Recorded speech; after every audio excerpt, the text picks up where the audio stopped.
Les années entre la naissance de Jésus et le début de son ministère vers l'âge de 30 ans sont entourées de mystères.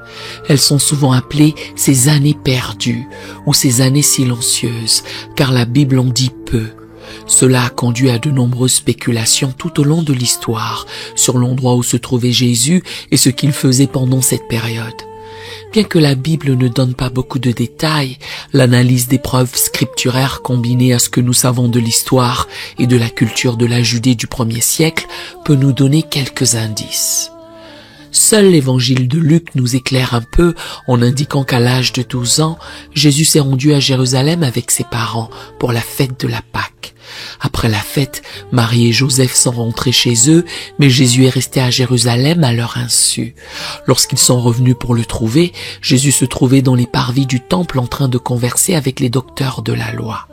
La dernière fois que nous entendons parler de Jésus enfant, il a 12 ans et passe du temps à discuter de théologie dans des parvis du temple à Jérusalem. Luc 2, versets 41 à 52. Cela indique que même enfant, Jésus avait une compréhension extraordinaire des choses spirituelles et était clairement engagé à se préparer à accomplir sa mission divine sur terre. Après cet événement, Jésus est retourné avec sa famille à Nazareth et leur était soumis. Luc 2, versets 51 à 52. C'est la dernière chose que nous entendons au sujet de l'enfance de Jésus jusqu'à ce qu'il apparaisse au bord du Jourdain pour être baptisé par Jean-Baptiste en tant qu'homme adulte, prêt à commencer son ministère. Matthieu 3, versets 13 à 17. Alors, où était Jésus entre 12 et 30 ans? Il existe de nombreuses légendes et écrits apocryphes qui tentent de combler les lacunes, mais la plupart des chercheurs estiment qu'ils ont peu de véracité historique. La Bible elle-même reste silencieuse. Cependant, nous pouvons tirer quelques conclusions raisonnables basées sur le contexte biblique. La première.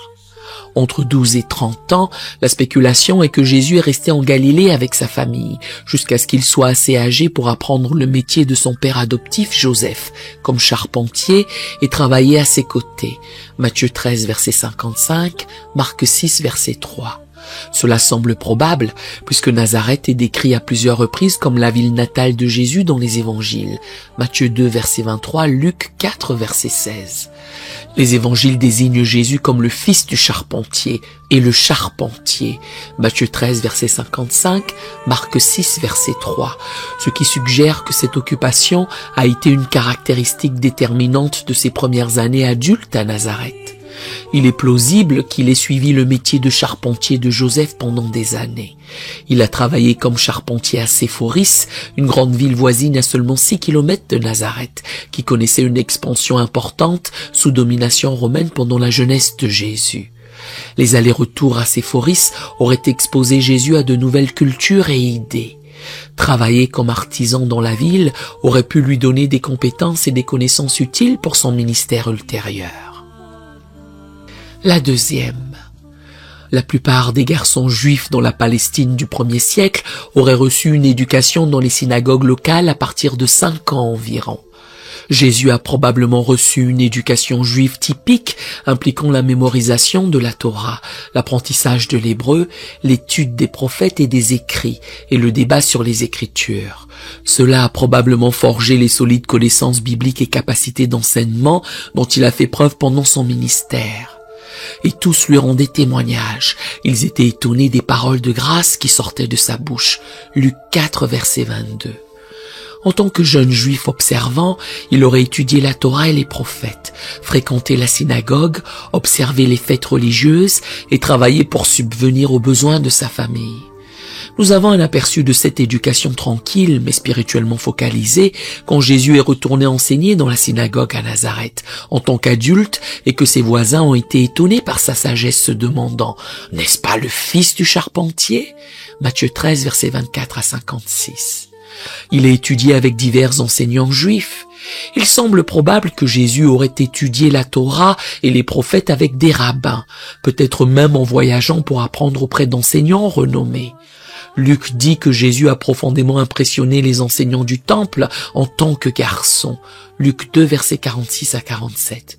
Bien que la Bible ne le dise pas directement, Jésus a probablement continué à étudier les Écritures et à en débattre le sens avec des enseignants, étant donné l'évidente profondeur de ses connaissances bibliques. La troisième, il a voyagé. Certaines preuves suggèrent que Jésus s'est aventuré au-delà de Nazareth pendant ces années. Un passage laisse entendre qu'il se rendait régulièrement à Jérusalem. Les parents de Jésus allaient chaque année à Jérusalem à la fête de Pâques. Lorsqu'il fut âgé de 12 ans, ils y montèrent selon la coutume de la fête. Luc 2, 41 à 42.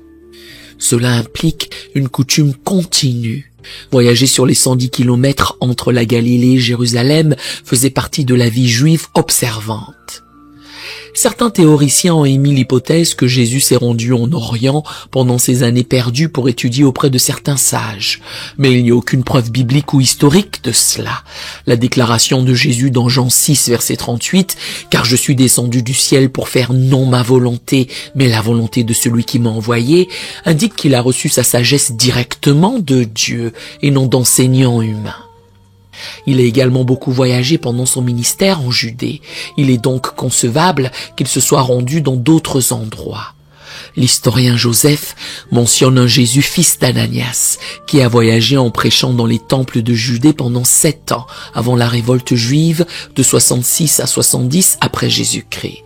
Bien qu'il s'agisse clairement d'un autre Jésus, cela montre comment un juif pieux de l'époque aurait pu entreprendre des voyages de prédication. La quatrième, il a passé du temps dans le désert. Certains chercheurs suggèrent que Jésus s'est rendu dans le désert pour de longues retraites spirituelles, afin de se préparer à son ministère comme Jean-Baptiste. Luc 1, verset 80. Jésus a ensuite jeûné 40 jours dans le désert avant de commencer son ministère. Matthieu 4, verset 1 à 2. Plusieurs prophètes de l'Ancien Testament comme Moïse et Élie ont passé beaucoup de temps dans le désert avant leur travail prophétique. Le désert offrait un isolement propice à la méditation, la prière et la communion avec Dieu, loin des distractions ordinaires.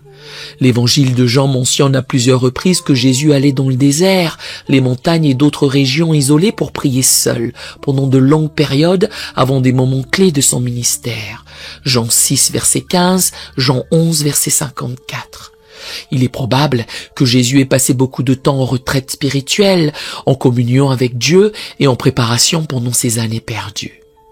Jésus a également probablement passé un temps considérable à étudier les Écritures hébraïques et à s'imprégner de la parole de Dieu pendant ces années, étant donné la facilité avec laquelle il citait les Écritures tout au long de son ministère. Quand il fut tenté par Satan dans le désert, peu avant de commencer son ministère public, Jésus répondit 3 fois en citant Moïse et le Deutéronome, Matthieu 4, versets 1 à 10. Ces fréquentes citations et références aux Écritures indiquent qu'il en avait mémorisé une grande partie. La cinquième. À mesure que Jésus vieillissait, il a pu rencontrer une tension croissante avec d'autres membres de sa famille qui ne croyaient pas qu'il était le Messie pendant cette période. Les évangiles mentionnent que même pendant le ministère de Jésus, ses frères se moquaient de lui et ne croyaient pas en ses prétentions. Jean 7, versets 3 à 5. Ce scepticisme a probablement pris racine plus tôt, alors que le sentiment de dessein divin et de mission de Jésus devenait évident. Il est également probable que Jésus ait accompli de nombreux miracles pendant ces années perdues, qui n'ont jamais été enregistrés. Jean 21, verset 25. Les évangiles ne donnent qu'un petit échantillon de ses œuvres et exploits sur une courte période. Lorsque Jésus a commencé à accomplir des miracles en Galilée, les foules se sont immédiatement précipitées vers lui, car elles avaient entendu parler des actes puissants accomplis par lui. Luc 4, verset 23, indiquant qu'il était déjà connu pour faire des miracles avant son ministère public. La sixième. Vers 30 ans, les hommes juifs étaient censés être mariés et avoir des enfants. Pourtant, les évangiles ne mentionnent jamais le mariage de Jésus ou une famille. Son statut de célibataire était inhabituel pour un homme juif traditionnel et peut suggérer que Jésus attendait le bon moment pour lancer son ministère public. Les années perdues ont probablement été passées dans l'obscurité à se préparer humblement pour sa mission à venir. Bien qu'intrigants, les détails de l'endroit où se trouvait Jésus pendant ses 18 ans importent moins que ce qu'il s'est révélé être lorsqu'il a émergé publiquement comme le Messie. Mais plus important encore, les années perdues ont été une période de préparation spirituelle et de communion avec le Père, alors que Jésus attendait le moment propice pour commencer son ministère. Jésus était conscient de son identité et de sa mission sur terre dès son très jeune âge, mais s'est soumis au timing du Père. Jean 8, versets 28 à 39. Il a passé ses années tranquilles à prier, à étudier la parole, à se confier à la provision et au plan de Dieu, à travailler pour subvenir aux besoins de sa famille et à grandir en sagesse et en stature. Luc 2, verset 52. L'obscurité de la vie de Jésus avant son ministère public correspond à la nature de sa mission humble. Philippiens 2, verset 7 déclare que Jésus s'est dépouillé lui-même en prenant une forme de serviteur.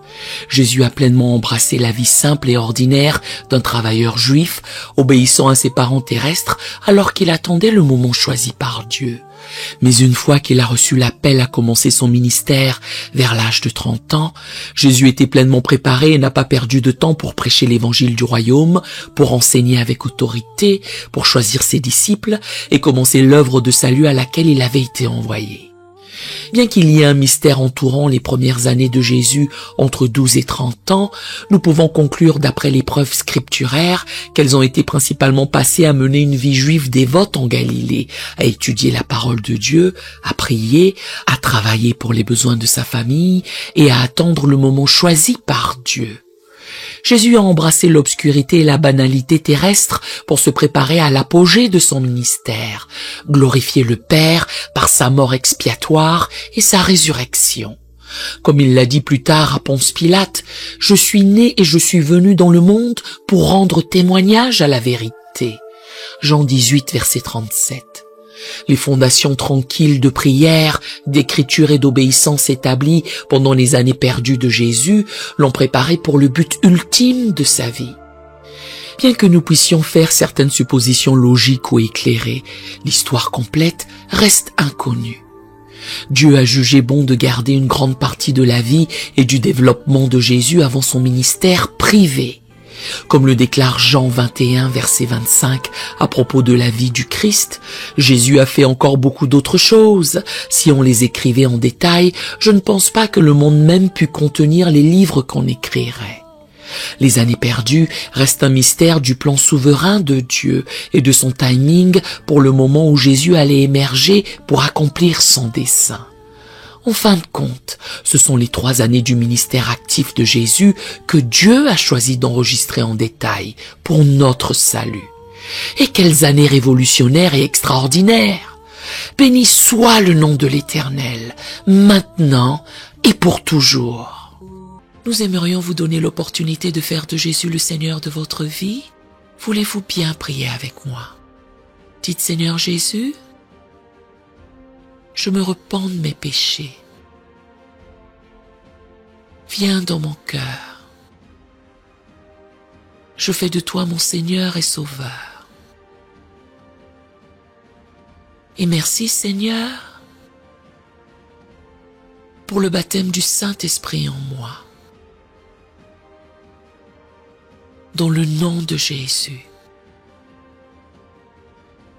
Par cette simple prière, nous croyons que le Saint-Esprit vous conduit sur le chemin de la nouvelle naissance. Allez dans une bonne église dont le fondement est la parole de Dieu, passez par les eaux du baptême et donnez à Dieu la première place. Nous espérons de tout cœur que ce message vous encouragera. Si vous connaissez quelqu'un qui puisse être encouragé, s'il vous plaît, envoyez-le lui pour nous aider à atteindre plus de gens et à propager l'Évangile. Édifions le corps de Christ ensemble. Appuyez sur la cloche des notifications et merci infiniment de nous soutenir en vous abonnant à notre chaîne. N'hésitez pas à laisser vos requêtes de prière dans la section des commentaires. Sachez que même si vous ne voyez pas de réponse à votre requête, que ce soit sur YouTube, email, Facebook ou sur Messenger, nous avons prié pour vous. Nous invitons humblement le corps de Christ à soutenir chaque requête en écrivant une prière dans la section commentaires. Tenez-vous ferme dans la foi avec nous pendant que nous prions. Que la grâce et la paix du Seigneur Jésus-Christ soient avec vous tous et qu'il vous bénisse merveilleusement.